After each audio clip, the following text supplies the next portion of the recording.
mbokki internet yi nañ leen ko waxee woon rek ñi ngi fii ci Beyti muy barab bi ñu war a denc Serigne Abass Mbacké mbooloo mi bari fi lool ay junni doomu aadama daje fi ngir teewe cérémonie d'enterrement maanaam waxtu wu ñu war a jëbbal boroomam kii di Serigne Abass Mbacké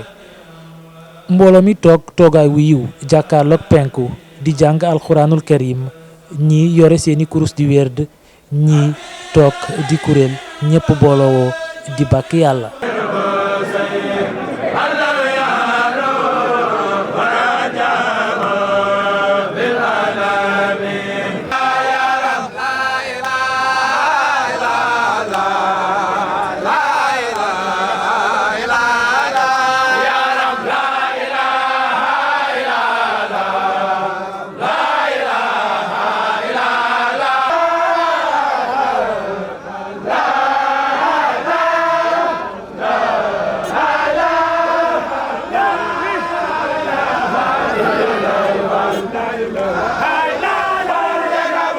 ay waxtu yu néew rek lañ ci teg xalif général des mourides di Serigne Mountakha daal di teew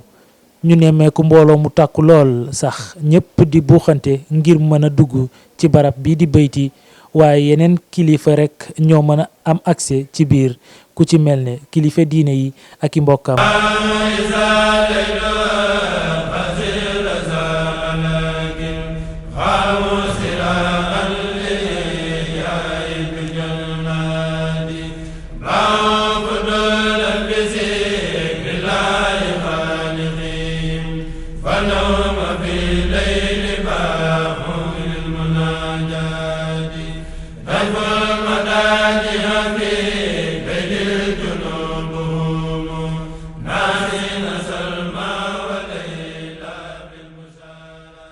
ñu jàpp ne Serigne Fallou mu Serigne Abdoul Khadr di imam grande mosquée bu Touba moo daal di jiite julli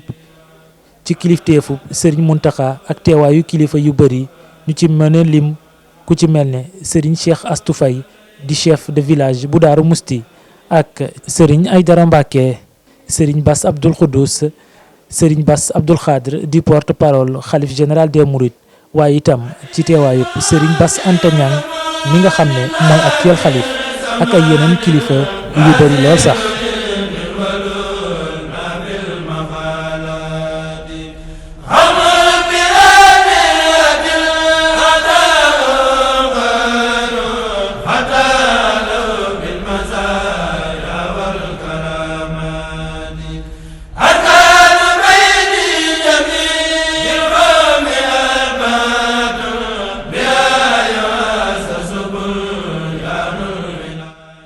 bañ ca noppee nag lañu daal di jébbal Serigne Abass boroomam fi nga xam ne mooy Beyti barab bi nga xam ne foofe la ñu daal di denc borom daaru ak i njabootam ñi ngi le 31 décembre 2020 ci ay 21h cérémonie de prière bi nag jàpp nañ ko ci altine mu yembook ñeenti fan ci weerub janvier ci atum 2021 bu ngeen ñu toppee ñu toppal leen xibaar yi bu leen fàtte abonné ngir bañ a raté benn xibaar.